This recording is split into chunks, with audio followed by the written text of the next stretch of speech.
Vamos levar nosso pensamento, então, ao alto, invocar a espiritualidade superior, né, a todos aqueles mensageiros de Jesus, para que sempre nos inspirem em momentos como este, cada semana que a gente se encontra aqui para abordar assuntos no campo teórico da doutrina espírita cristã e principalmente com a inspiração dos bons espíritos, que a gente possa concatenar com outras abordagens que já fizemos em outras obras, em coisas que a gente pensou, ou até certamente em dúvidas que todos temos em relação às situações a serem esclarecidas. Evocar os nossos amigos espirituais da Casa Lucas de Assis, a todas as entidades que nos assistem, a toda essa egrégora que nos dá proteção, aos espíritos familiares a cada um de nós, a nossa residência, do nosso entorno, que possam também serem até contemplados com essa reunião e que no mundo espiritual eles também possam ter a sua assistência, assim como a inspiração do mundo superior. A Jesus e a espiritualidade superior, sempre a nossa invocação e gratidão. Que assim seja. Nós vamos então hoje dar sequência no capítulo 14 dessa obra que a gente já está abordando já há um bom tempo, entre a terra e o céu. E claro que, como já se falou em outros encontros aí, sempre os personagens vão se encadeando, né? São reencarnações e que vão se sucedendo.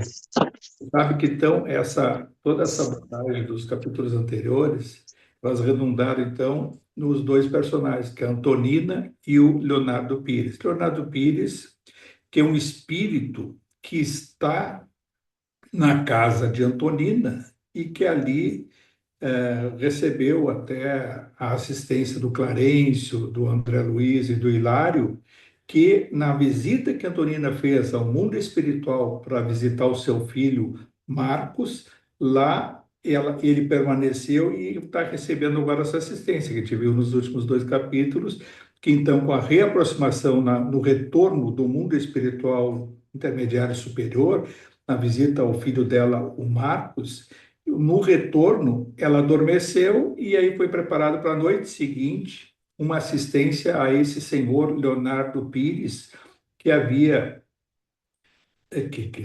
nesse mundo, nessa própria encarnação dela, seria o próprio avô dela, mas ele, na realidade, no mundo espiritual, cerca de 80 anos antes desses fatos ocorrerem, ele esteve presente, né? Provavelmente lá naquela região, se no Rio de Janeiro ou não, não dá o estado, mas que ele teria, naquela oportunidade, sido o esposo dela, que ela tinha, então, na personalidade da mulher sendo Lola e Bahuri, segundo a própria obra.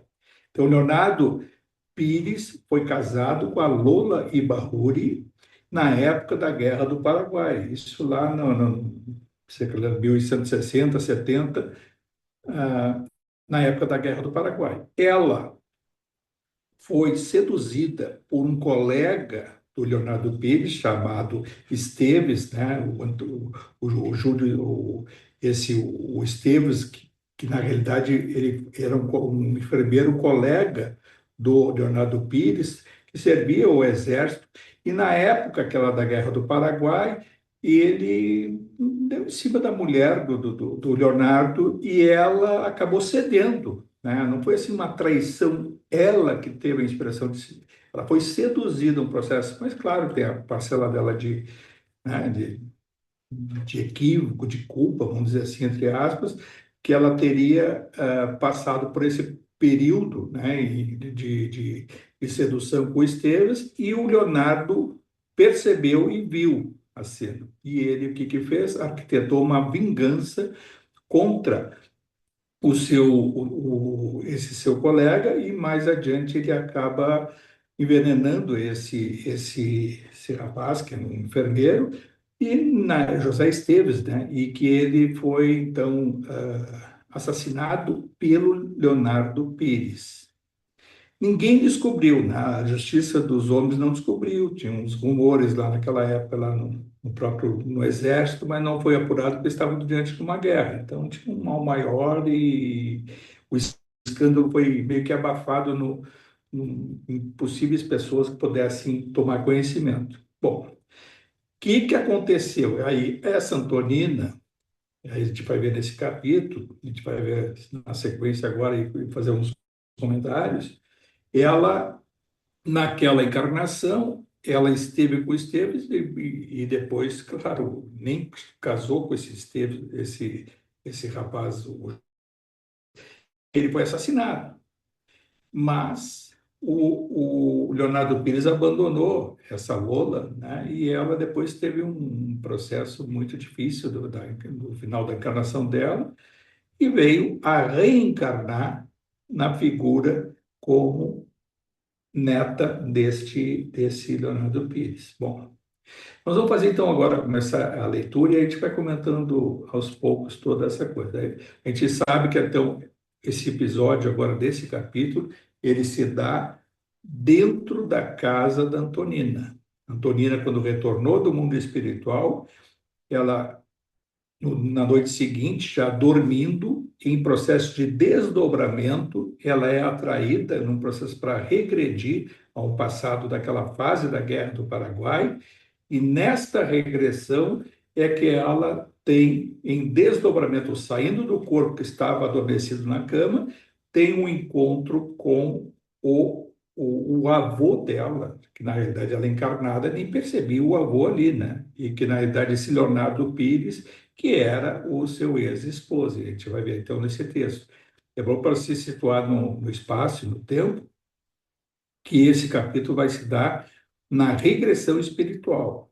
Podemos também, vamos frisar mais adiante também, que esses desdobramentos não é deste livro, não é um desdobramento porque esses personagens estão sendo desdobrados. Isso regularmente acontece com todos nós. Regularmente saímos do corpo, temos encontros espirituais nos duplos, né? Nos duplos do recinto do nosso lar, da nossa residência, ou em áreas ao qual nós somos atraídos e até levados, né, por amigos espirituais, ou até espíritos não sublimes, né? Às vezes até cobradores ou, entre aspas, obsessores, não é uma obsessão em si, nós atraímos determinados espíritos vinculados ao nosso inconsciente culpado. E aí pode se chamar de auto-obsessão, que é o caso desse Leonardo Pires que a gente vai ver. Então, então capítulo 14, entendimento. Antonina, modificada, esfregava os olhos, quer dizer, ela já estava em processo de desdobramento, ela saiu do corpo, ela, modificada, esfregava os olhos como quem não desejava acreditar no que via, mas resignando-se à evidência, continuou. Que ela no capítulo anterior, já tinha saído do corpo, desdobrada, e viu a imagem do Leonardo Pires. Ela viu aquele do passado, de 80 anos antes. Vamos frisar assim, 80, que é por volta de 80 anos antes. Aquele personagem de 1870, o ex-marido ao qual ela havia traído, né? Que ela acabou né, cedendo à sedução que recebeu do Esteves. Né? Aí ela, percebendo a imagem do Leonardo Pisa, diz: compadece-te de mim, compadece-te. Lola, de onde vens? Diz o Leonardo. Não me induzas a lembrar. Não lembrar que condenado no tormento da expiação será capaz de esquecer. A culpa é um fogo a consumirmos por dentro. Não me reconduzas ao passado, pede a Antonina. Para mim, é como se o tempo não, se o tempo fosse o mesmo, parar no tempo. Quer dizer, a regressão volta àquele tempo de 80 aassim, antes. Se a gente tivesse a nossa encarnação, a nossa idade que a gente tem, bota 80 anos para trás, não se ultrapassa essa encarnação. A gente vê assim que para eles ali um cristalizado em 80 anos parece ser um instante. Vamos voltar só ver a foto, o filme de 80 anos antes. E ele cobrando, percebe a Antonina, vê a mulher, a ex-esposa adúltera, né, que o traiu, e ela incute, vendo a imagem dele, de restabelecer para ela uma culpa que também ela carregava. O inferno não tem horas diferentes. A dor paralisa a vida dentro de nós. É preciso esquecer, ouvi Darwin, ela disse, é preciso esquecer, nunca dizer. O remorso é um monstro invisível que alimenta as labaredas da culpa. A consciência não dorme. Vejam só quando a gente diz assim, consciência pesada, né? A consciência não dorme, realmente. As situações nossas que estão adormecidas, o nosso inconsciente, que o que é o inconsciente? O nosso passado, que a gente não está objetivamente se lembrando, mas ficam martelando dia e noite sem a gente perceber.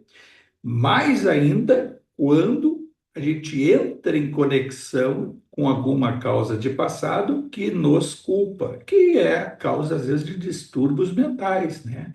É a causa dos remorsos, né? Das fobias, dos medos que nós temos em enfrentar determinada situação, porque está adormecido um passado vinculado àquela situação. Isso é até uma das causas, que é até um dos propósitos do próprio livro, e o que o Clarencio diz, e o André Luiz até ele compartilha daquele diálogo, já houve um Clarencio, que é essa regressão mental, o estudo das doenças, das patologias mentais, elas vão ter no futuro, né, vai ter um aprofundamento maior dessas terapias que vão ser utilizadas exatamente para, para buscar uma cura, ou seja, um alívio ou um reequilíbrio dessas situações traumáticas no campo mental, que estão ligadas ao passado de cada um. Ô, Todos nós Francisco, falamos. ne- nesse caso, ali, eles regressaram para esse passado deles por eles, ou foi com uma técnica de hipnose dos trabalhadores ali do mundo espiritual que estavam ali? Foi Foi só por conta deles ou foi com a ajuda do. O Clarencio fez hipnose, ele invocou magneticamente. Na realidade, o que o Clarencio fez, o que se faz no centro espírita. E não necessariamente no centro espírita, às vezes em qualquer estado alterado de consciência, se consegue esse processo todo aí. Alguns que vão utilizar outras técnicas, não tem nada a ver com o espiritismo, e às vezes até por meditação, por oração. Quem tem os seus transtornos, muitas vezes até guardados, e sente assim, aquela que eu falei do inconsciente que fica ali martelando, nós não sabemos objetivamente, mas assim, por que tem que tal coisa que eu vejo me incomoda? Que tem situação que eu vivencio e que eu me desequilibro, eu desequilibro facilmente. Eu demonstro para as pessoas uma atitude quase que irracional. Isso nós temos. Quando a gente busca pela oração, pela meditação, do pensar, que usa até os terapeutas vão dizer, a regressão, não necessariamente, mas quem busca a meditação e quer encontrar assim a causa e ver o que seria, muitas vezes vai acontecer em estado de vigília acordado esses insights que nós vamos ter. Eu devo ter. Aí não é objetivo, eu devo ter feito isso em tal ano com determinada pessoa. Não. Um fato que vai vir no nosso campo mental e que vai se sintonizar com aquilo e que provavelmente, quando a gente dormir naquela noite ou nas próximas, nós vamos conversar com os nossos amigos espirituais que vão ter a função de terapeuta, né? Uma conversa espiritual com um amigo espiritual que vai levar esse processo aí, de entender um pouquinho melhor. Entender, olha, não pode estar vivenciando hoje uma situação, mas isso aí, claro que está ligado a situações que até podem colocar objetivamente durante o sono, mas a gente vai acordar e nem vai se lembrar. Isso é porque tu fizesse com tal coisa que tava, os personagens eram esse. E hoje até estão encarnados aí contigo. Esse é teu primo, esse outro é teu tio, esse outro é, sei lá, teu cunhado, alguma coisa, é teu irmão. E aí, no sono, nós podemos saber objetivamente, mas o amigo espiritual vai apagar no nosso campo mental para não se lembrar objetivamente no outro dia. Mas vai aliviar porque vai se resignar uma coisa, olha, por que ficar... Qual é o grande objetivo das regressões? Que, que o terapeuta competente vai sempre dizer, qual é o motivo que tu tem agora para te atormentar com tal coisa? Não é isso que isso aconteceu foi no passado? Não tem. É passado. E aí ele vai estancar aquela coisa, revive, hoje não tem mais isso, tu está preso naquele passado. Claro que são, não é coisa com estralinho de dedos, não é só uma frase que vai dizer o terapeuta, é de pensar, pô, vou dar mais energia para procurar superar tal dificuldade, tal fobia ou tal facilidade a se desajustar diante de tal fato que eu enfrente, né? E pode ser de diversas formas, diversas formas.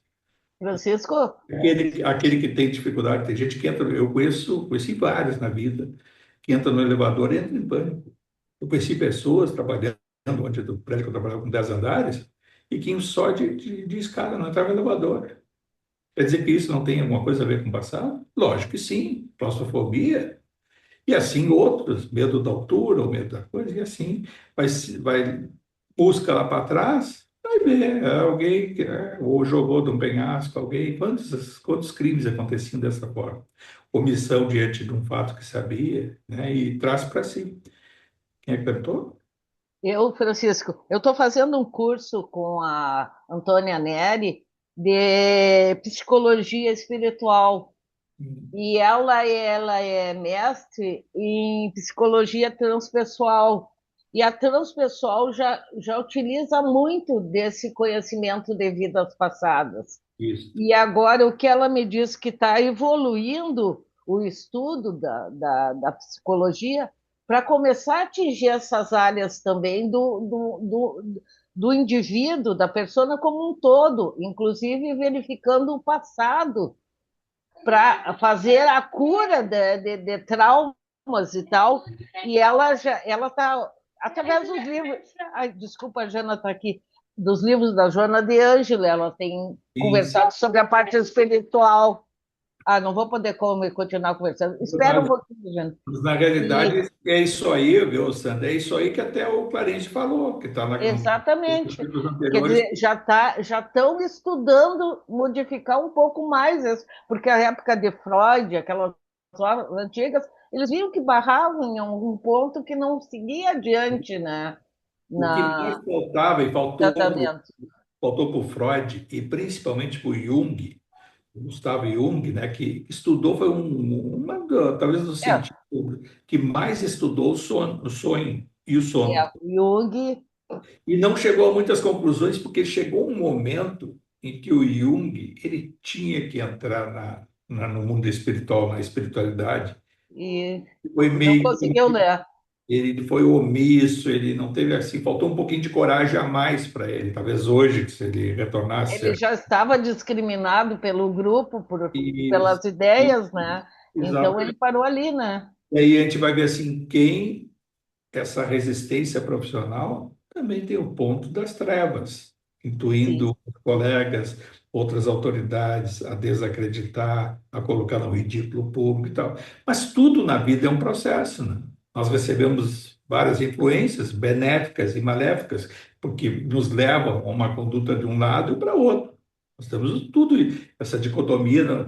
E aí o que é bonito em tudo isso, que não vai ser o mundo espiritual que vai decidir por nós, ou até é o livre-arbítrio de cada um. Ah, o Jung, mas por que o mundo espiritual não ajudou para que... Livre-arbítrio, ele teve os impulsos, mas o livre-arbítrio, tenho certeza que ele chegando lá do outro lado. E eu até do Freud, eu li uma vez uma psicografia do Freud, não porque ele passou a mensagem, um médium espírita do outro lado, lá na Alemanha, teve num duplo lá da Alemanha, um determinado, não sei se é uma revista espírita, uma revista dessas mais modernas, faz uns 20 anos que eu li.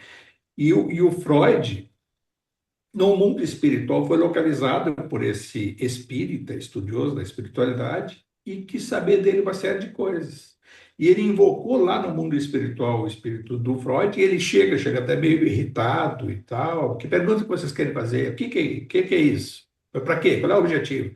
Não, aí ele estava, esse médium, esse espírito estava em conexão com o médium para passar para ele determinadas perguntas ou assuntos. E bem contrariado, o Freud diz algumas coisas da teoria, das grandes teorias que ele, da base dos estudos científicos dele, e ele diz, tá, sim, isso, seria fácil se eu soubesse tal coisa, lógico que o caminho teria sido outro, mas também não mudaria muita coisa, porque eu acho que eu não teria vontade de estar seguindo para esse caminho e tal. Mas diz assim, está no mundo espiritual, e aí estrala os dedos, vira tudo, vira o espírito. Não, estava lá, com as convicções dele, como eu já disse também de outros, tem padres convictos, né, da sua fé religiosa, católica, continuam padres lá do outro lado. Mas faz o que o padre lá? Dá missa nas igrejas, do outro lado. Por quê? Porque tem os duplos lá e saem lá, as pessoas vão lá, vão assistir a missa, saem da missa, vão para casa. E essa missa tem que ter um padre. Ah, mas aí tem alguns padres que têm consciência que desencarnaram, alguns sim.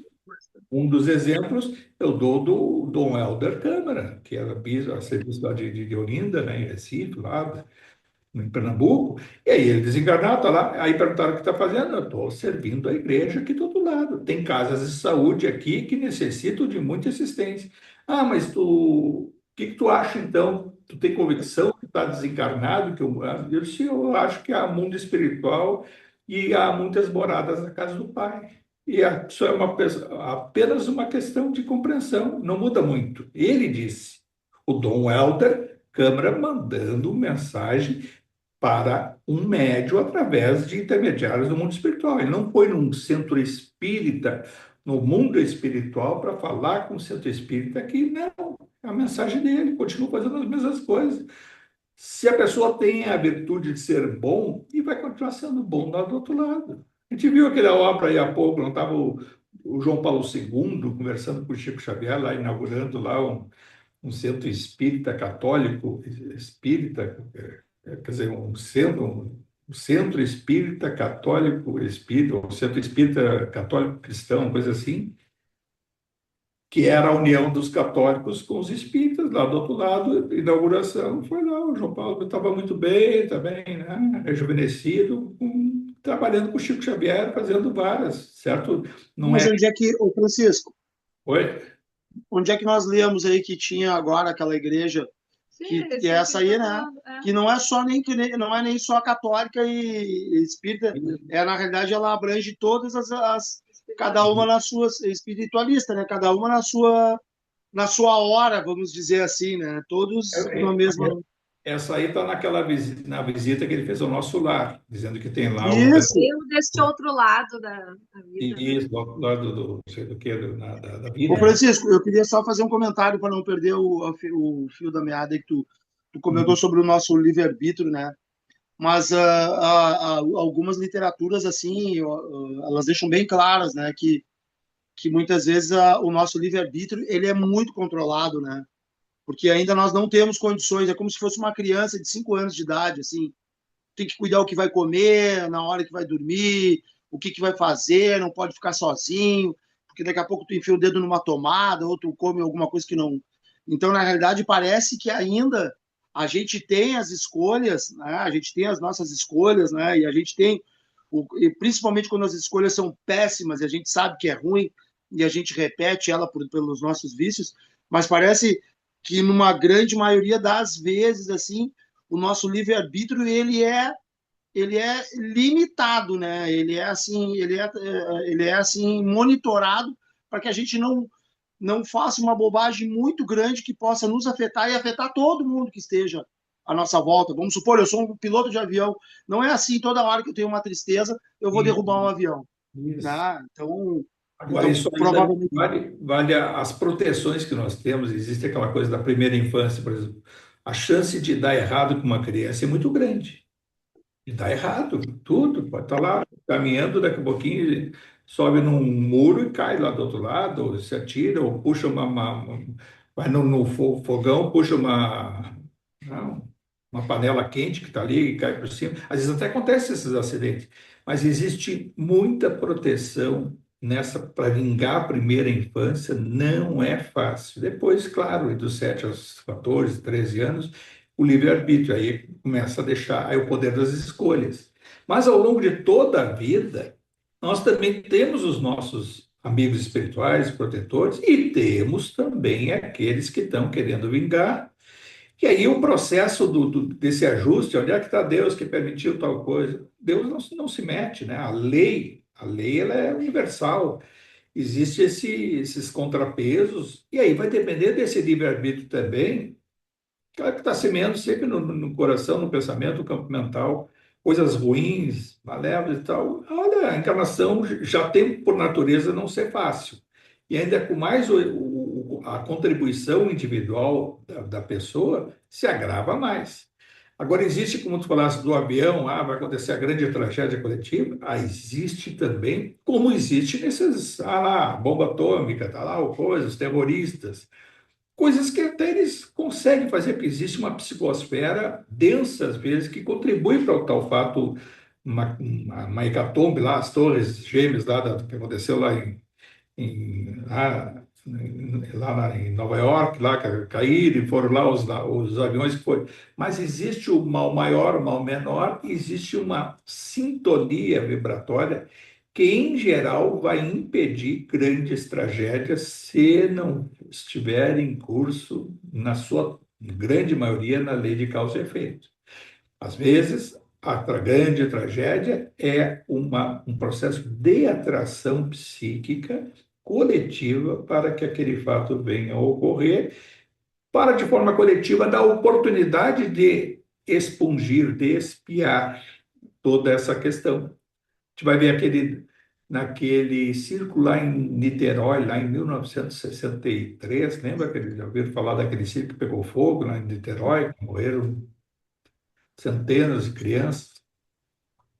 Naquela época, o próprio Chico Xavier escreveu que foram, na realidade, até espíritos que se aglomeraram num processo reencarnatório e que coletivamente naquele aspecto, então pais, mães e coisas, os implicados na sua grande maioria, não quer dizer que todos, existem aqueles que não têm nada a ver e vai ser retirado do corpo, o corpo espiritual nem vai queimar, mas que estavam se retornando daquela fase do cristianismo primitivo em que muitos eram queimados e tinha isso, tinha aquilo ali. Então ele disse que foi uma oportunidade coletiva, uma oportunidade que a lei de causa e efeito, né, permitiu e que coletivamente, com a anuência desses espíritos, aquilo veio a ocorrer.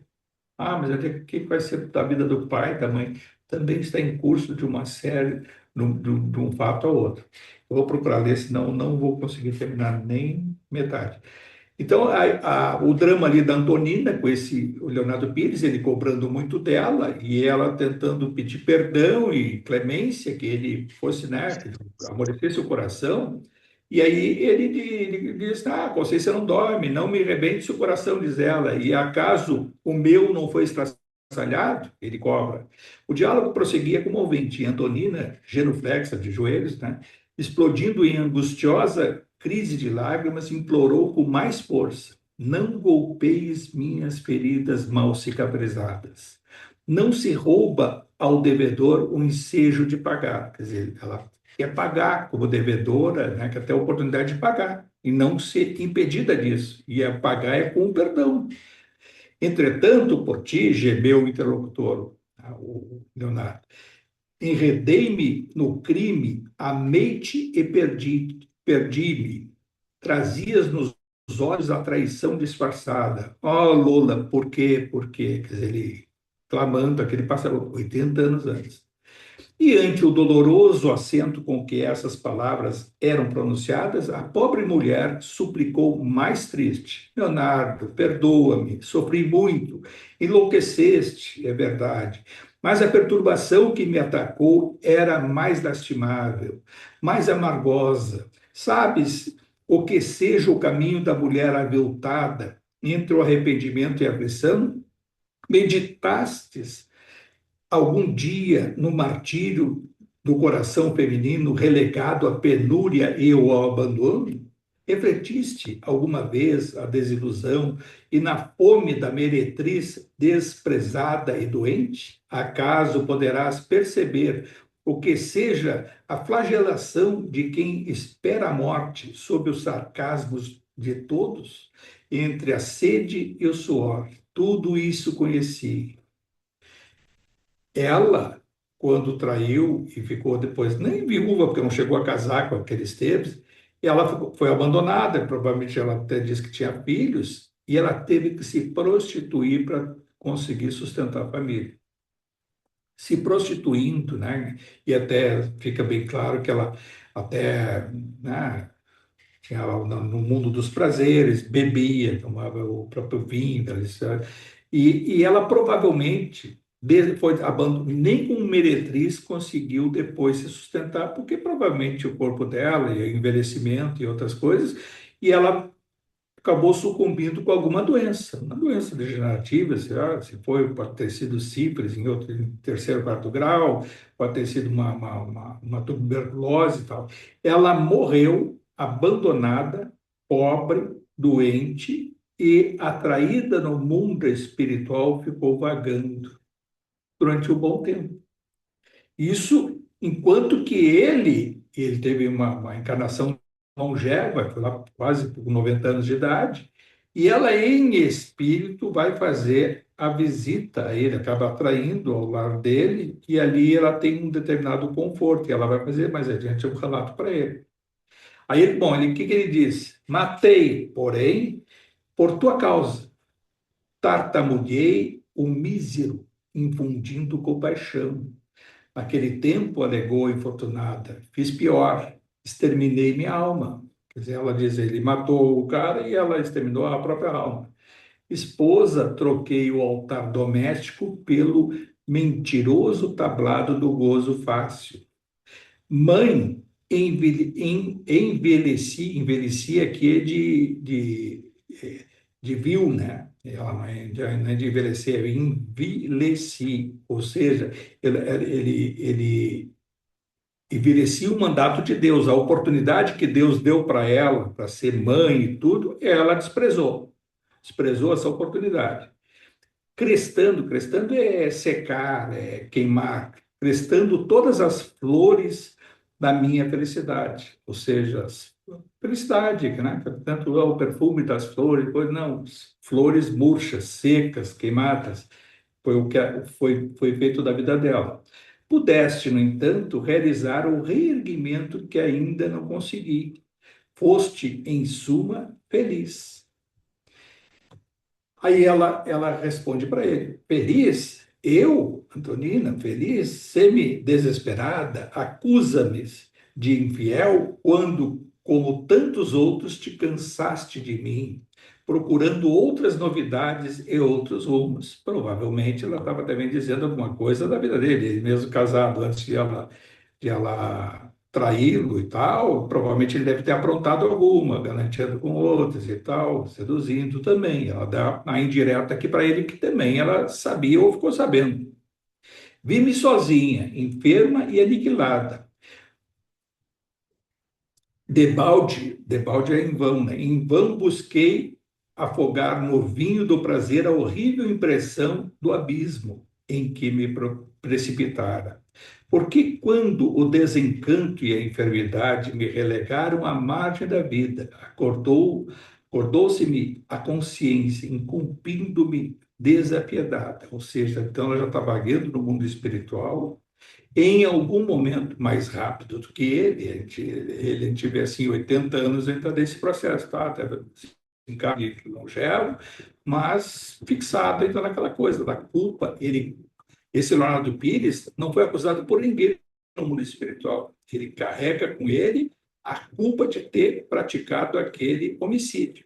E vejam só que ele tenta incutir nela, na Antonina, nesse desdobramento, culpa, e meio que assim falando das coisas dela, né? Esteve, me traiu e tudo, e pouco externa a questão do homicídio que ele cometeu.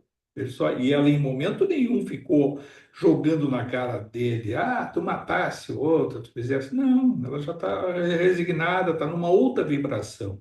Ela simplesmente, a vibração dela, no processo de regressão espiritual, que ela voltou àquele tempo. Mas ela, hoje, em estado de vigília, ela é uma outra pessoa, é um outro espírito.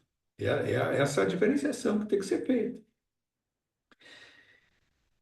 acordou-se da consciência, incumbindo a desapiedade. A morte recolheu-me na vala da miséria, como um carro de higiene pública reclama o lixo na sarjeta. Estarás habilitado a compreender-me o sofrimento em toda a extensão?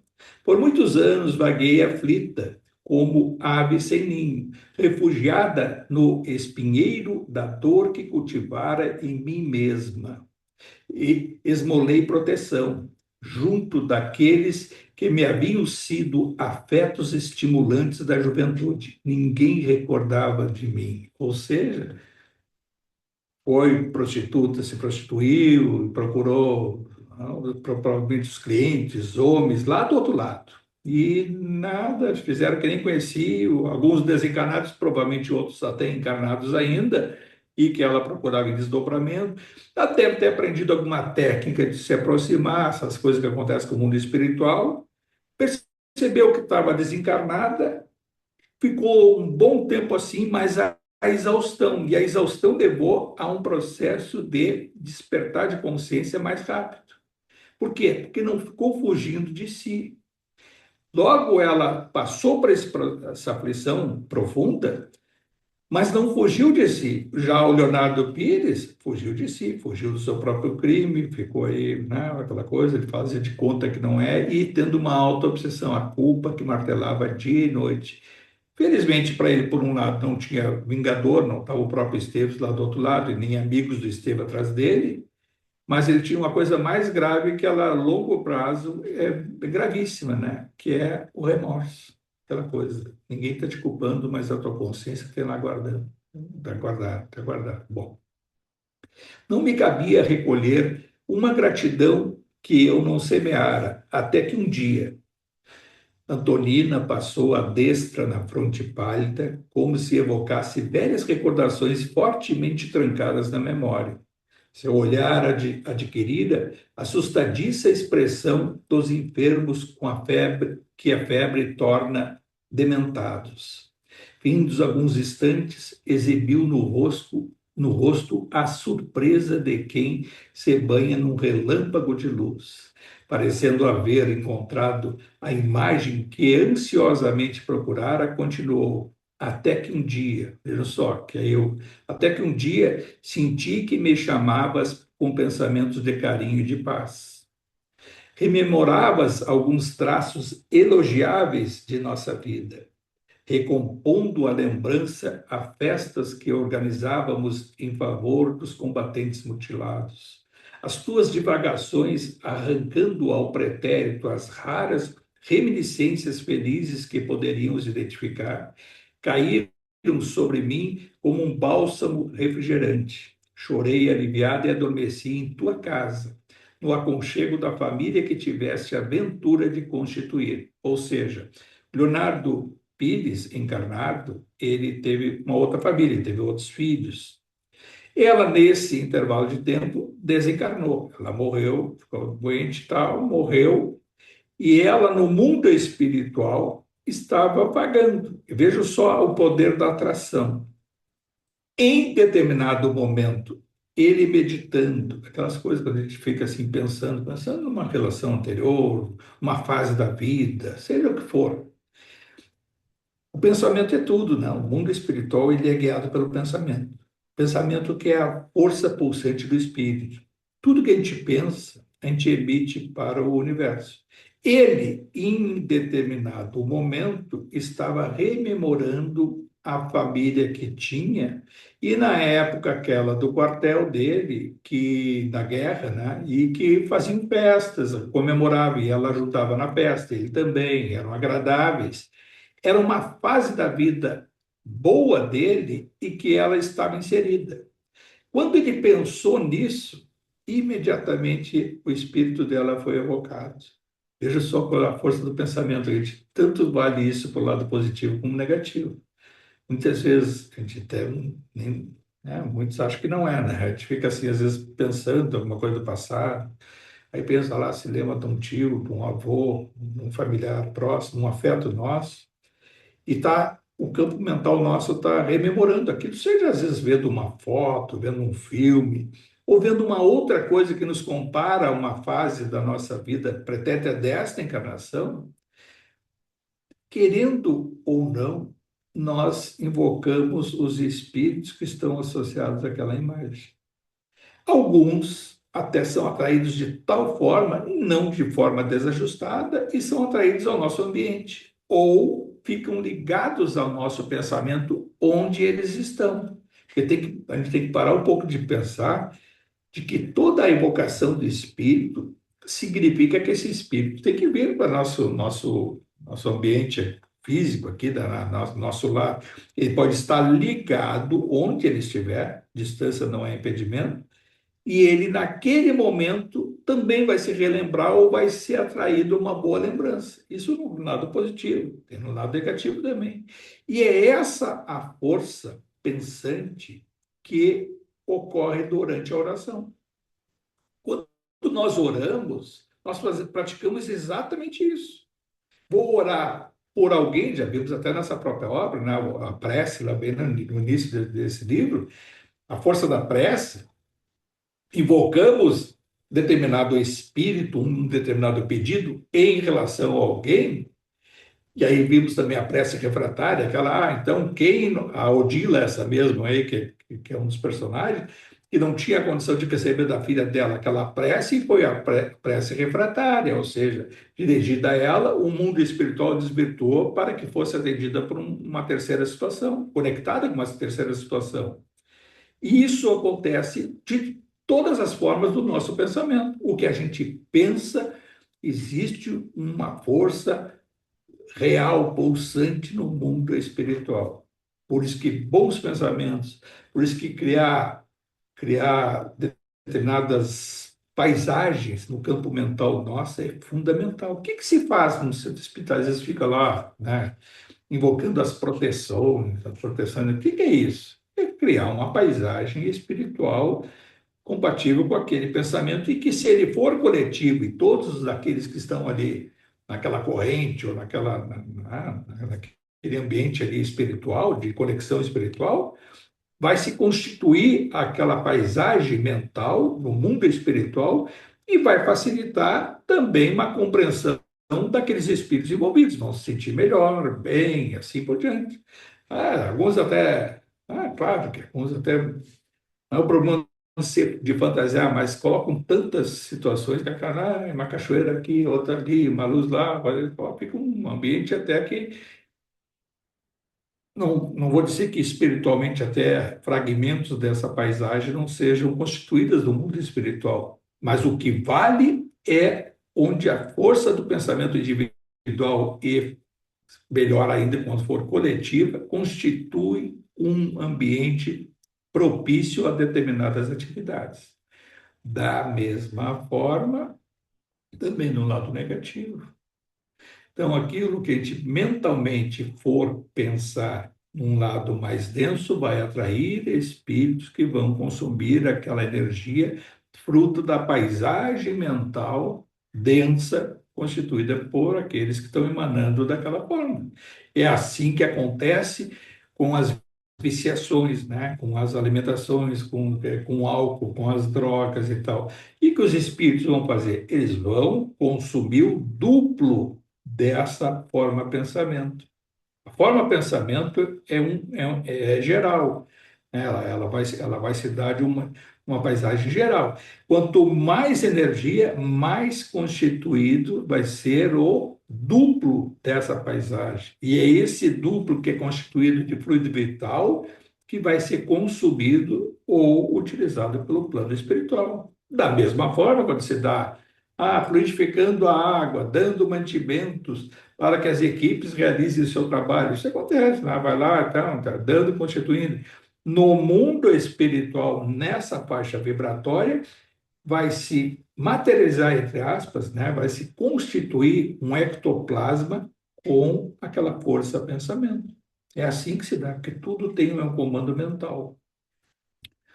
Aí pode, claro, se aprofundar mais nisso, mas então no mundo espiritual não é um mundo também igual ao material, senão as coisas se confundem, né? O plano espiritual recebe as emanações com maior facilidade do mundo dos encarnados, porque boa parte dos espíritos que estão no mundo chamado mundo espiritual, nos duplos, eles não têm a consciência plena de estarem no mundo chamado espiritual. Estão num mundo muito arraigado ainda ao nosso mundo material aqui. E por isso que para eles causa uma impressão maior quando recebe as emanações do fluido vital partindo do mundo dos encarnados. Essa é a razão. Então, fosse isso, pouca serventia teria para o mundo espiritual as emanações daqui. Então, é importante a gente ver isso, claro que isso é um pouco mais profundo, mas de saber como que se dá nesse processo todo. Então, aí até ela faz essas recomendações e coloca e tal, e aí interrompeu Santo Antonino, figurando-se incapaz de prosseguir recordando. Via-se que esbarrara com insuperáveis impedimentos íntimos. Ela começou, aí na regressão dela, ela começou a ter, de forma, com pormenores, né, do que aconteceu naquela época, o que ela pensava, o que ela achava, o que ela passou, e ela acaba externando isso para facilitar. Claro que foi impulsionada também com o facilitador, que o Clarencio estava emanando energias no campo mental dela para que ela pudesse externar de uma forma mais objetiva disso. Tanto é que, até um primeiro momento, ela, o Leonardo Pires, não estavam enxergando o Clarencio e os outros, né? Era um encontro dos dois ali. Então, ela emudecera, torturada pela incapacidade mnemônica, ou seja, bom, que assaltara de improviso. Contudo, o nosso orientador acercou-se dela, afagou-lhe a cabeça, deixando perceber que a auxiliava magneticamente na recuperação das próprias forças. Ela voltou tanto ao passado, se cristalizou naquele passado, e perdeu muita energia. Não é um médico que dá uma passagem, vai lá, busca um passado e vai lá, tem uma entidade que se comunica e fica lá preso. Eles ficam alguns minutos, sei lá, o tempo que passa, e fica exausto. Fica exausto. Então, o que que ela estava? Ela estava ficando exausta, presa a um passado que já não era uma realidade presente dela, mas ela era necessária para aquela assistência que estava sendo dada ao Leonardo. Não posso saber, gritava o Leonardo. Não posso saber. Ele não queria perceber o passado, coisa que ela disse, até de botar em dúvida a postura dele, marido, aí o que ele fez e tal. Desde que meu espírito foi ocupado por ele, quer dizer, ele com aquela culpa de ter matado o Esteves. Não consigo coordenar as ideias que me são próprias. Sim, certamente sou culpado. Primeira vez, então, ele sou culpado. Tens razão. Podias ter recebido o meu concurso. Não me cabia pensar em ti como se fosse tão somente mulher. Que ela pensou naquela parte boa dela e tal, e ela foi atraída ao lado. Então, é aí que ela conta que esteve lá com ele, né, em espírito ainda antes de ela encarnar. Então, ela está relatando fatos de 80 anos para trás. Mas calma, a pobre interlocutora suplicou triste. Agora que te capacitas de minhas dificuldades, perdoa-me. Não me move outro desejo senão de renovar-me.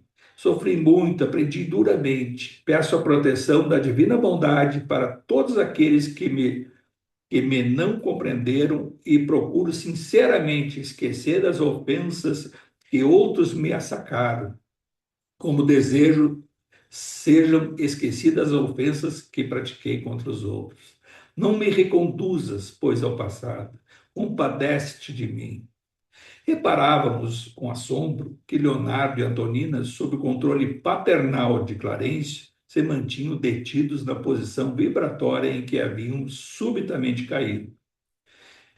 E aí a pergunta que é feita ali pelo Hilário, por que não, o André, por que não se recordavam os dois do parentesco que os reunia? Ele não tava, naquele momento eles estavam 80 anos para trás e não a amnésia, né? No presente ele não era mais o avô e ela não era a neta dele, estavam presos ao passado. Nosso instrutor, assinalando-nos a indagação, socorreu-nos esclarecendo. Encontram-se ambos imobilizados em certo momento do pretérito, num encontro provocado por influência magnética, ou seja, regressão induzida. Em tais recursos utilizados por nosso plano no tratamento salutar das moléstias da alma, determinados centros da memória se reavivam, ao passo que outros empalidecem. As sensações do presente dão lugar às sensações do passado, para efeito de reajustamento perante o futuro.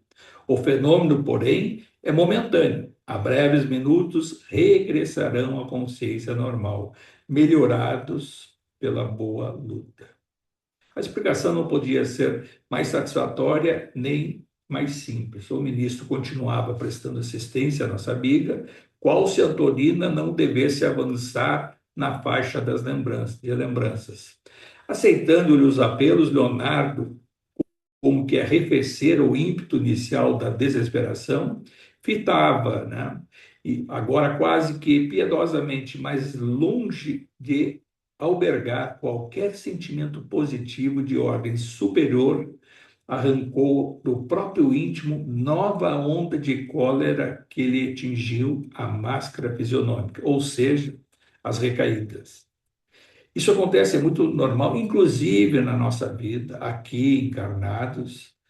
Às vezes a gente está diante de uma situação, né, que está envolvendo outras pessoas ou uma pessoa só, e aí é aquele reencontro, aquela tentativa de apaziguar. Às vezes é um terceiro que também intervém para querer ajudar. Não, fica isso. Aí daqui a pouquinho a gente ouve o que o outro diz, o que o dá aquela sensação de paz e que talvez perdoar e deixar para trás.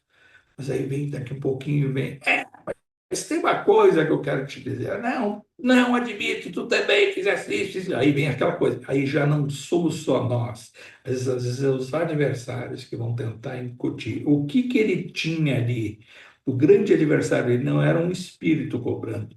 Era uma autoobsessão, o seu inconsciente fortemente reagindo porque ele tinha para ele próprio e para a situação como um todo, de reconhecer que ele praticou aquele homicídio, mas ele estava fortalecendo aquele ato insano que ele cometeu do homicídio, dizendo que houve uma traição, e a traição não só dela, mas também daquele amigo, colega dele, que seduziu a própria mulher dele.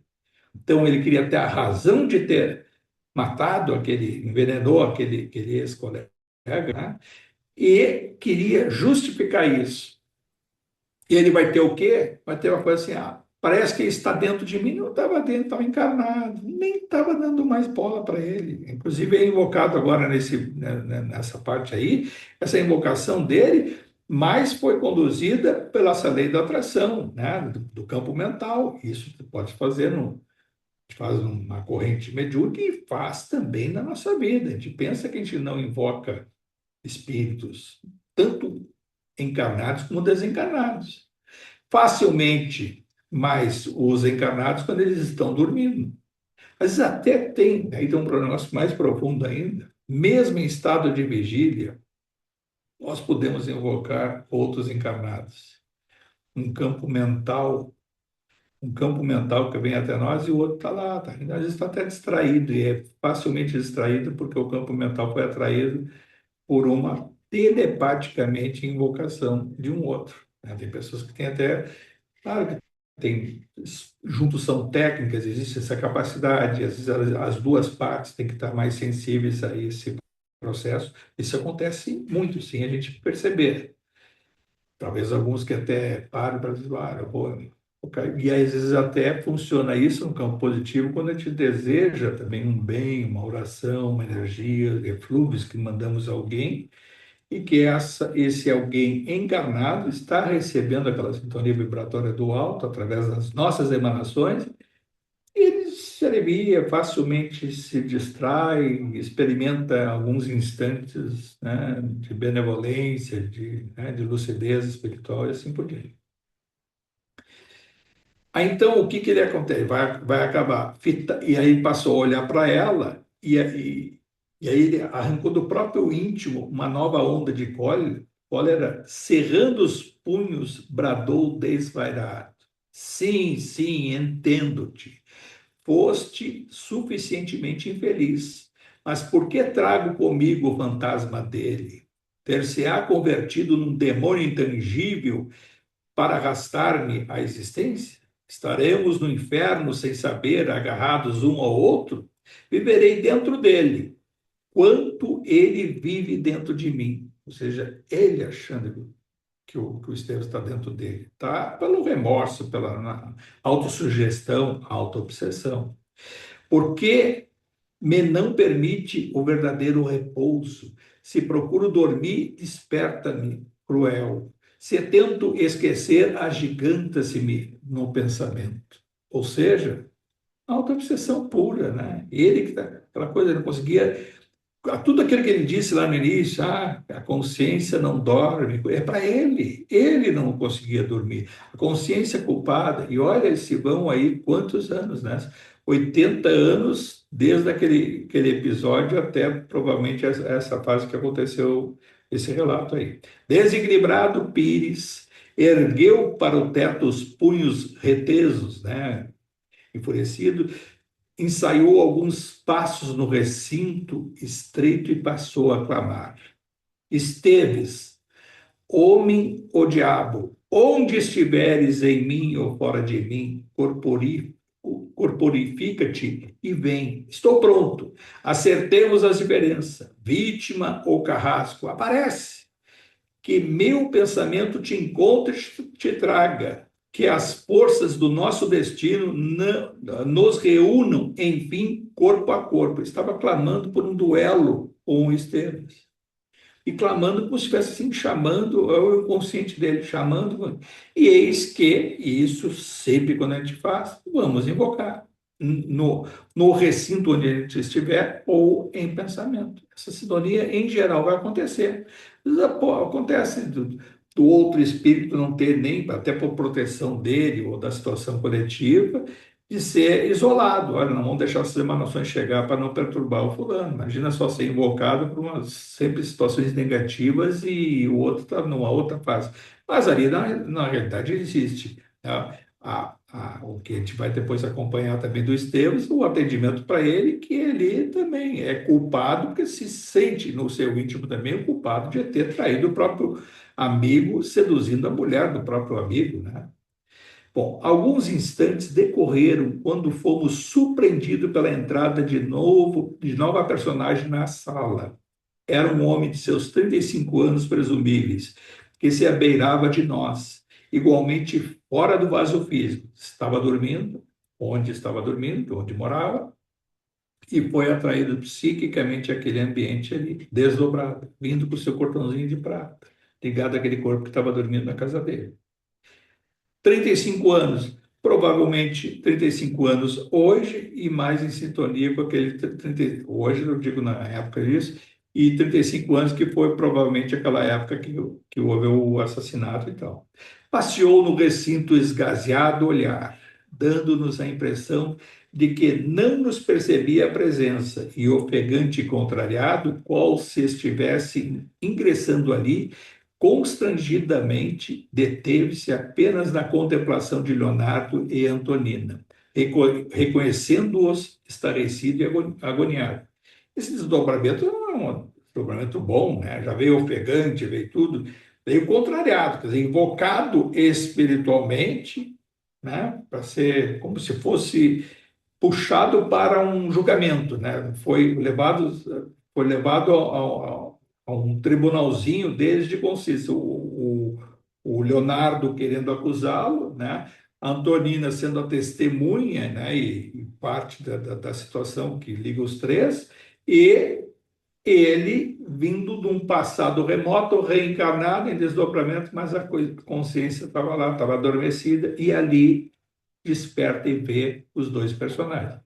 Não percebia o Clarencio, nem o Hilário, nem o André Luiz, e aí se dá o encontro deles. Clarencio, junto de nós, informou prestimoso. Sob a positiva invocação de Leonardo, Esteves, parcialmente libertado pelo sono, comparece ao desafio. O repouso noturno favorece tais entendimentos pela atração magnética mais intensivamente facilitada quando o envoltório de matéria densa exige recuperação. Ou seja, conexão, a invocação dele feita, e aí a questão do campo mental também adormecida do Esteves, também ligada ao fato. Por isso que também, de maior, com maior facilidade, ele é atraído e invocado àquele ambiente. E lógico que também com o seu componente do Clarencio, né? E aí a gente vai dizer assim, tem coisas que não são relatadas nessas obras, envolvendo outros espíritos. O Clarencio, muito provavelmente, sabendo que estava o Esteves lá adormecido na sua casa, tinha lá os protetores, né, os espíritos envolvidos na concepção familiar do Esteves e que lá deram a licença ou a anuência para que ele, desdobrado, fosse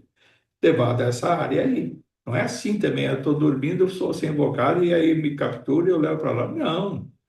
Existem determinadas proteções em determinadas situações, invocações ao qual nós estamos inconscientemente ligados, anuência, às vezes, até dos nossos amigos espirituais, que vai ter um bem maior sobre isso, vai propiciar um perdão coletivo, um auto-perdão individual, uma resignação em uma situação fortuita de passado, alivia. Se tem um grande objetivo para o bem, vai ter a anuência dos bons espíritos. Ah, mas pode acontecer e contrariando os bons espíritos? Pode, quando o livre-arbítrio estiver associado. Muitas vezes nós somos atraídos ao baixo astral. Estou falando isso aí, também seria, entre aspas, um baixo astral. Nós somos atraídos ao baixo astral porque nós é que damos a anuência, nós é que sentimos que nós somos devedores e os convites, as invocações lá de baixo, nós facilmente vamos até lá. Sabemos da nossa culpa e queremos lá dar explicação, queremos anuir que vai ter aquela contenda e a gente vai se explicar, vai dizer, vai dizer. E aí sempre, em todas as coisas que acontecem na vida, nós temos sempre uma verdade interior, que são as explicações que nós devemos, né? Por mais que seja aquele criminoso que acontece, ele vai sempre relatar alguma coisa. Chega lá no presídio central e pergunta para aqueles, quais a totalidade daqueles que estão lá, no fundo eles vão achar que tem um ponto de inocência. Né? Não é tão justo assim tudo que eu estou passando assim, afinal de contas isso, afinal de contas aquilo, tá. E, na essência, se der lá na terapia de ficar ouvindo todos os presos, sai de lá com uma sentença: olha, só tem inocente aqui. Isso só quem diz? Eu vi muitos advogados criminalistas dizendo isso. Olha, a gente vai dando, se der a trela para cada um, vai falando, tá, tudo bem, aí conta aquela coisa, matei esse, fiz aquilo, fiz atrocidades. Mas aí se vai dando trela para contar, contar, contar. O fato em si, aí vai ter mil justificativas, e aí, se der assim a concepção, a sentença final, inocente. Se declara que entrar na loucura, na coletiva. Mas é assim, isso é um fator humano, isso, de autopreservação e de criar suas verdades. Né? Não deixa. É uma imperfeição, mas não podemos encarar como sendo um defeito, sob o ponto de vista não de autopreservação. Né? Aí também vai dizer assim: sou advogado de defesa e de acusação, né? O que vai fazer os dois lados, claro que pelo Estado faz o promotor. Mas eu digo assim: os dois, um cometeu o crime, o outro é a vítima. E vai ter. Então, o que o de defesa vai dizer? Vai dizer que não matou? Vai encontrar naqueles fatos algumas coisas que possam ter uma determinada relevância, que possam atenuar uma situação, que aí vai ser aquelas coisas. Lógico que aí no meio pode ter bandalheira, mentira, corrupção, sabe? E assim por diante. Mas eu digo assim, na essência é isso. Procurar bem maior, mal maior, e vão ver, é um novelo. Vamos tirando aqui. Aí vai vendo. E se nós fôssemos analisar sob o ponto de vista espiritual, invocando o passado da situação, aí a coisa que fica bonita. Aí é que fica assim, olha, aí vai ser esse, aí se buscar os 300 anos de um, de outro e tudo, olha, aí daqui a pouquinho aquele que foi a vítima, a gente vai ter assim a concepção, saiu barato, hein? Saiu barato, até levanta as mãos para o céu, olha, porque ou 300 anos para trás, muito mais te acusa do que te torna hoje a vítima que tu está querendo expor. Claro que isso à luz das leis da civilização humana, né? Mas, sob o ponto de vista das leis divinas, a lei divina, a lei de causa e efeito, ela é perfeita. Bom, aí então eles têm esse encontro ali, e aí notamos que os três protagonistas da cena que se improvisaram jaziam repentinamente hipnotizados por vibrações de assombro e desespero. Ou seja, todos dobrados, tem uma regressão de passado, vi quem é do passado, senti e me sinto hipnotizado. Aí entra o componente, o Clarencio, provavelmente, né, induzindo essa hipnose coletiva, mas de cristalizar, que ele tinha que evitar de toda forma que ali houvesse um duelo mesmo, né, de violência, violência física, entre aspas, né, o mundo espiritual, o corpo espiritual, brigando com outro corpo espiritual, pessoas brigando no outro lado. Estavam os três em espíritos. Aí vai dizer assim, durante a noite, quantas vezes nós dormimos, a gente não brigou de noite? Várias vezes. Mas várias vezes, né? De se sentir agredido ou até te agredir, e mais ainda com palavras, né? Claro que aí, muitas vezes não se lembra objetivamente, mas envolvendo situações, outros espíritos, outros desencarnados, afetos que já se foram, afetos entre aspas, né, contrariedades, e discussões fervorosas durante a noite, né? Ah, aconteceu no duplo superior. Não, isso não se dá no duplo superior, é daqui para baixo. É aí, da atração. Ah, mas que tormento, a gente vai ver a Antonina, né? Então aí acorda. Qual é a mensagem? A mensagem é auto-perdão, perdoar, orar, mandar luz e tal. É difícil, às vezes, muito, mas é esse o exercício. Ô, Francisco, bem Oi. rapidinho, que interessante, isso tu falou, né, assim, que em desdobramento a gente pode se ver brigando fisicamente, discutindo, mas que interessante que a nossa consciência do estado de vigília não consegue interferir num comportamento mais equilibrado, né, isso eu acho muito doido, por exemplo, assim, daí no desdobramento, por que que a gente não agiria como a gente agiria aqui, daí tentaria fazer o filtro? Não, parece que lá parece que no desdobramento muitas vezes essa consciência da vigília, né, da boa conduta, parece que ela se perde, parece que ela fica anestesiada. O principal que acontece do outro lado é que a gente não consegue usar máscara. Aqui a gente usa máscara. Aqui, o que a gente é, em essência, já começa encarnado, já usa uma grande máscara, que é esse corpo físico, o decodificador do nosso espírito. Felizmente é assim. Mas mais do que isso, mesmo em estado de vigília, a gente com consciência aqui, boa parte das coisas que no íntimo desta encarnação a gente consegue ocultar das outras pessoas. No mundo espiritual, num momento como esse aí do desdobramento, é sem máscara. É o objetivo ali dessa hipnose, do magnetismo que foi utilizado para aquele ambiente, nessa regressão, era de buscar aquela faixa vibratória, 80 anos antes, e aí um vê o outro sem máscara. Eu vejo que até Antonina disse algumas coisas do marido ali, provavelmente adúltero, né? Traiu, galanteou com outros e tal. Não foi bem assim. Aí o outro veio me seduzir. Provavelmente ela estava se sentindo desvalorizada. E ela não disse isso naquela época para ele, estava guardado. E agora disse, e ele teve que ouvir, e está ouvindo sem máscara, não adianta. Ah, não, não foi bem isso. Tá aí, né? Aí serviu para atenuar aquela raiva que ele estava sentindo ou aquela vingança dentro daquele remorso todo. Então, do outro lado, quando a gente dorme também e visualiza outros espíritos encarnados ou desencarnados, nós somos vistos sem máscara. A gente tenta, tem espírito lá do outro lado, a gente, quando está lá do outro lado, a gente tenta ao máximo ocultar coisas dos outros. Nem todos os espíritos têm a condição de nos ver, nos perceber sem máscara. Nem todos. Mas um espírito tipo ali, um Clarence, né? Uma vez já o André Luiz e outros tal, já nos vêm sem máscara. Então não adianta tu ocultar uma coisa, Ninguém vai aqui te cobrar e dizer, mas reconhece a tua imperfeição tal, assim, assim, assim.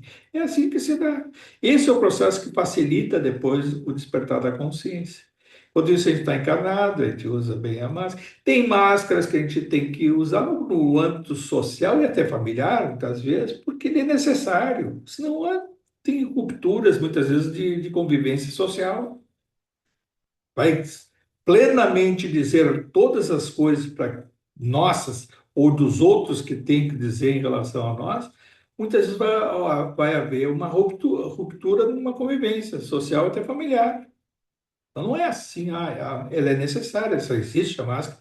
Muitas vezes é necessário, lógico, tem um campo de equilíbrio, o conhece a ti mesmo, lento e gradualmente, como diz assim os espíritos, lento e gradualmente vai tirando as máscaras, vai fazendo, vai, ah, vai apaziguando determinadas situações que te atormentam, né? Levou o Leonardo 80 anos para reconhecer que o remorso que corria por dentro não era de ele querer se vingar do Estevam, mas de ele ter produzido aquele homicídio ocultado, e foi ocultado da lei dos homens, não foi condenado nem nada, e está agora se defrontando, não com o vingador, mas a própria consciência, que é terrível, é muito mais terrível do que um próprio vingador que vem para cima. Ô Francisco, Fala. quem sabe essa máscara ela não é um fator de proteção para todos nós, assim, e ela seja, bem como tu disse, muito benéfica. Eu estava pensando no Jesus, né? Jesus, para chegar onde ele chegou aqui com a gente, com toda a perfeição dele, né? Um espírito puro, né? Enfim, de tudo aquilo que a gente já sabe, ele teve que se, né? Eu não vou usar máscara, porque daí seria uma coisa muito pejorativa para Jesus, mas ele teve que se transformar ele teve que se colocar uma fantasia para que nós pudéssemos pelo menos entender ele, entendeu? Como se fosse igual a nós, né? Se ele fosse assim parecido com aquilo que a gente tá, Um avatar. é tipo não um avatar assim, mas ele teve que se fantasiar parecido com a gente para que nós pudéssemos entendê-lo, né? Assim, em parte, né? Em todos os sentidos, ele teve que descer para ser assim tangível a nós, não só do ponto de vista espiritual, que se diz, desaceleração vibratória. Por isso que se entende no Evangelho, que aqueles que conviveram com Jesus, o silêncio dele era muito maior do que a imaginação do que está escrito ali. Ele silenciava muito, silenciava aquela coisa da incompreensão. E aí, claro, de um lado muito menor, quando a gente tem determinado conhecimento em determinada situação. Está lá um profissional tal, que aí está lá no treinamento com os seus, né, os colaboradores que vão aprender coisas. E sabe bastante, é que ele tem que treinar. Não é fácil ensinar, né? Isso é uma virtude, não são todas as pessoas que têm de ensinar alguém, né? E aí não dá aquela coisa do distanciamento de ser absorvido no seu conhecimento em parte para aqueles que vão aprender a tarefa. Isso estou falando do meio profissional, poderia ser só na educação ou em um todo, né? Na educação familiar também. Agora imagine Jesus com mesmo aqueles que já foram os escolhidos ali, né? Que já foram para o plano espiritual, que vieram para segui-lo como apóstolos e tal, aí vai dizer assim, ou João Evangelista. João Evangelista já tinha sido Platão, já tinha sido Kardec, né? Já tinha sido lá no Egito Antigo, já tinha sido Faraó, e toda aquela coisa, aquela trajetória, e outros também, não é assim, só ele, e outros também já tinham uma trajetória de aprendizado para se preparar para receber Jesus e a mensagem ser depois, lógico, aí a quantidade imensa de espíritos superiores que estiveram junto com Jesus antes e depois, nós não temos a dimensão disso. A gente acha assim, a Jesus é que veio e os que encarnaram. A espiritualidade superior que circundou o nosso planeta, a nossa psicosfera espiritual, em todas as dimensões, esses duplos aqui, não foi? A evangelização de Jesus não se deu na crosta terrestre, ela se deu em todas as dimensões, né?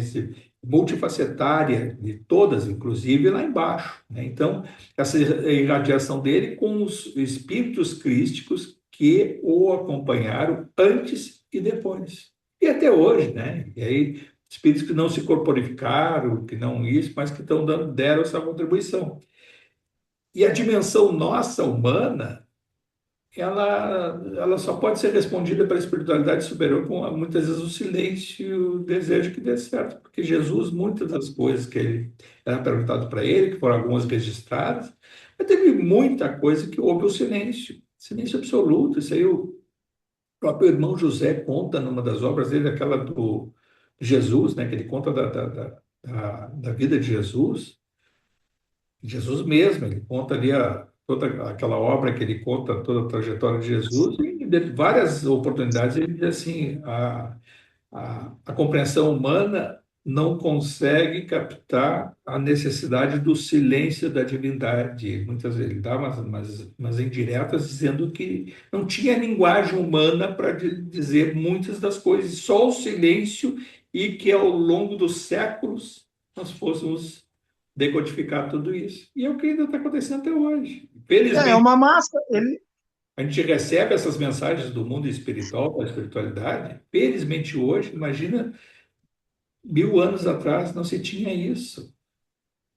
Fala aqui. não, eu ia te dizer, claro, né? Ele teve que se travestir, né? Na realidade, se fazer uma máscara, né? Eu não queria usar a máscara, que é muito assim, parece que a máscara sempre. A gente usa a máscara como uma coisa ruim, né? Mas ele teve que se. Para que a gente pudesse entender pela nossa ignorância, né?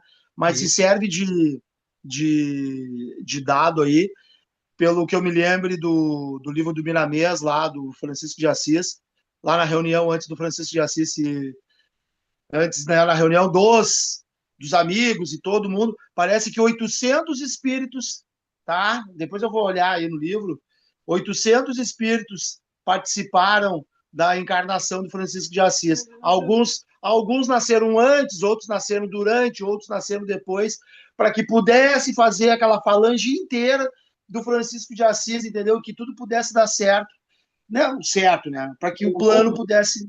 e ao longo dos séculos, incluindo o presente nosso, tudo foi programado, há centenas e centenas de espíritos se revezando no processo de encarne na crosta terrestre. Isso está acontecendo até hoje.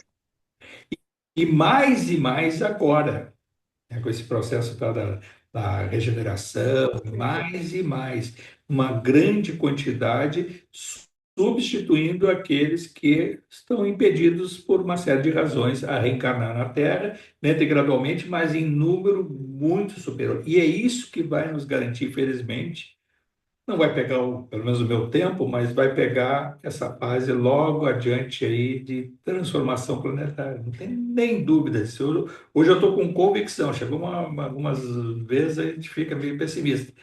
Hoje eu estou convicto que todas aquelas coisas que até mesmo diz o Inácio, diz lá o outro e tal, e as mensagens que se tem, o próprio Chico Xavier, a transformação, ela é inexorável, ela vai acontecer e não vai ficar pedra sobre pedra. Todos vão passar, tudo isso, essa nuvem vai passar, felizmente, e vai dar certo. Não vai ter, né, hecatombe, não vai ter isso. Então, esse processo poderia ter sido um pouco mais rápido, pode ser um pouco ainda mais rápido, ou mais um pouco demorado, mas o que é 10, 15 anos para a espiritualidade? É um nada, né? Mas em 2019, é 45, se for 60, 2060, mas vai acontecer, felizmente. Então, só para te passar a parte final desse capítulo, então, os dois ali aparece o Esteves e tal, e aí se defronta com o Leonardo, e o Leonardo queria um duelo, né? E aí ele diz: agora sim, viesse mesmo, vejo-te fora da minha cabeça, vejo-te como és, liquidemos nossa conta, risca-me dentre os vivos, ou eu te riscarei duelo. Aí a Antonina: piedade, piedade, lacrimosa. Pires, no entanto, parecia não escutá-la, né? Não ouvi-la, sob o olhar de Esteves, que o observava com visível repugnância. Voltou toda aquela coisa, né? Aquele passado. Semi-apavorado e pondo-se em guarda, sacudido pelas próprias reminiscências, O recém-chegado respondeu agressivo: conheço-te e odeio-te. Assassino, assassino. Voltou ao passado, abriu. Né? Engalfiar-se-ia, sem dúvida, como animais enfurecidos. Mas o nosso orientador interferiu de imediato, imobilizando-os prontamente. Magneticamente, ele neutralizou uma situação para evitar uma contenda maior, no campo físico até. Tocado pelo ministro, Esteves enxergou-nos e, surpreendido, aquietou-se. Ou seja, voltou uma consciência, saiu daquele transe. Clarencio confiou a nossa vigilância e, dirigindo-se a Leonardo em voz segura, concitou: meu amigo, não se esqueça que o Clarencio tinha prometido ajuda ao Leonardo quando retornasse daquela viagem espiritual que a Antonina foi visitar o Marcos, né? Então ele ficou esperando e ele pediu, o Leonardo que pediu ajuda para o Clarencio, ele se aguarda que no momento certo nós vamos te atender. Na noite seguinte, fez um pré-atendimento e depois foi programado na segunda noite esse que está sendo realizado. Meu amigo, extirpa da mente a ideia do crime. Achas-te cansado, enfermo, exausto, né? Receberás a medicação de que necessita. No átimo, ausentou-se e regressou trazendo ao recinto 2 amigos de nosso plano, aos quais transportaram Leonardo semi-inconsciente para um santuário de reajuste, em que mais tarde nos receberia a assistência. Ou seja, um centro espírita, né? Está ali a entidade, deu passagem, tudo um pouquinho exausto. Disse um monte de coisa, agrediu, ouviu, tentou reagir, não trabalhou conscientemente o perdão, mas exausto. E aí, dali, numa maca, numa coisa, é conduzido. Mesma coisa, trabalho espiritual.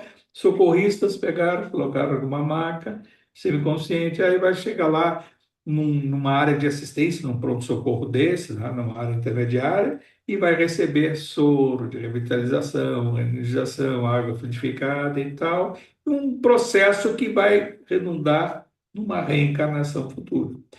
Em seguida, nosso instrutor acomodou Esteves na poltrona singela e recomendando-lhe esperarmos, ou seja, foi levar o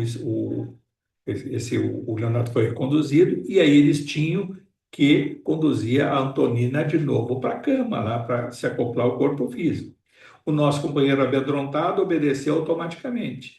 Logo após, amparando a Antonina, procuramos restituí-la ao quarto particular. Eles estavam na casa da Antonina e foram para o quarto, ela na cama dela. O corpo estava dormindo. Consideramos, então, que se grande for a aventura da pobre senhora na véspera, quer dizer, um dia antes tinha sido aquela coisa, né? Lá em cima, visitou o Marcos, ouviu grandes coisas, bem inspirada e tal. E no outro dia, esse desdobramento, um tormento, né? Encontramos grande dificuldade em recompô-la em espírito para religá-la, ou seja, se acoplar ao corpo físico. Revelava-se imensamente confrangida. Por mais de 2 horas mereceu-nos especial atenção. Veja só, não é assim, aí volta e estalinho de dedo. Não, não foi fácil. Somente depois de considerável esforço de Clarencio conseguiu refazer-se. Vimos-la acordar exausta e estontecida. Algo aliviada, Tonina acreditou-se liberta de estranho pesadelo. Ainda assim, sem saber explicar a razão, torturada e apreensiva, continuava soluçando. Quantas vezes a gente dorme, acorda, bom, 1000 vezes já, né? De acordar suado, esbaforido, e se lembra, tem fragmentos. Tem uma discussão, que coisa horrível, sonhei com fulano. Aí fica assim, o fragmento, é o fulano que a gente conhece, que é às vezes um encarnado ou alguém que morreu, mas tem outros envolvidos que a gente não se lembra, porque ele não está na nossa paisagem, né, de estar de vigília. E aí, qual é a mensagem? A mensagem foi necessário, se aconteceu, foi necessário. Não, me atormentei, bom, oração, higiene mental, procurar. E aí, a causa que levou também esse passado ali foi necessidade, né, de resgate, reparação, um monte de coisa. E ela também com a sua parcela, não é assim, ela, Leonardo, agora encarnada. Foi realizar uma tarefa de assistência espiritual, não foi? Então do nada foi né, levado a um pesadelo e tal. Não, foi necessário. E essa necessidade, ela sabe, quando acorda, então, vai se refazer, oração, higiene mental, acorda, com bons pensamentos. E no outro dia, aí, conforme for, já está lá, outra, saiu os personagens estão encaminhados por outra assistência até eles, que vai ser atendido nos próximos capítulos, ela sai um pouco de cena e o mundo espiritual, e durante a no, vai passar 2 horas, já nem está se lembrando muito. Hoje tive até um pesadelo, hoje foi difícil. Tive um sono pesado, tá? Mas passou. Mas não pode ser. E aí? E o teu passado? E a tua sombra? E isso é pouco. Para de reclamar. Para de querer dizer que horror, tive um sonho, coitadinho, né? Teve um, teve até tem que agradecer que teve essa oportunidade. Não se lembra claramente do que aconteceu, não foi necessário, não morreu, não desencarnou. E pior se tivesse desencarnado, né? Vai lá e aí atraído já para essa coisa, e nem tem o resgate, ou vai ter muito depois. Então, essa situação, pode ser, aparece a do livro, do Clarence, do André Luiz, do isso. Nossa vida é assim. Nosso dia a dia é assim. E o que acontece, a gente tem que procurar olhar com os olhos da espiritualidade. Pô, se o mundo espiritual nos dá essa chance de a gente ter acesso teórico a essas situações em relatos práticos, pô, só gratidão, né? Só agradecer de poder um pouquinho compreender mais a vida como ela é, inserindo essas situações e tá. Quantos aí tem um pesadelo, tem um desdobramento que não é tão bom, ai, que horror. Não é horror, que oportunidade, né? Assim como durante a noite, quando houver também uma oportunidade e merecimento de nós sairmos do corpo e dando assistência espiritual com determinados, né, ensinamentos que já tivemos, ou seja como for, e a gente auxiliar outros lá do outro lado. Como fazemos, né? Isso aí acontece também. Sem a gente se lembrar, mas tem que estar disponível. E o disponível está higiene mental, propósito, sem medo, sem isso, sem aquilo, né? E de ajudar. Pessoal, passamos, vamos procurar até abreviar mais semana que vem e agradecer, né? Sempre a gente acaba enfrentando essas situações e dos textos que a gente procura ler e comentar.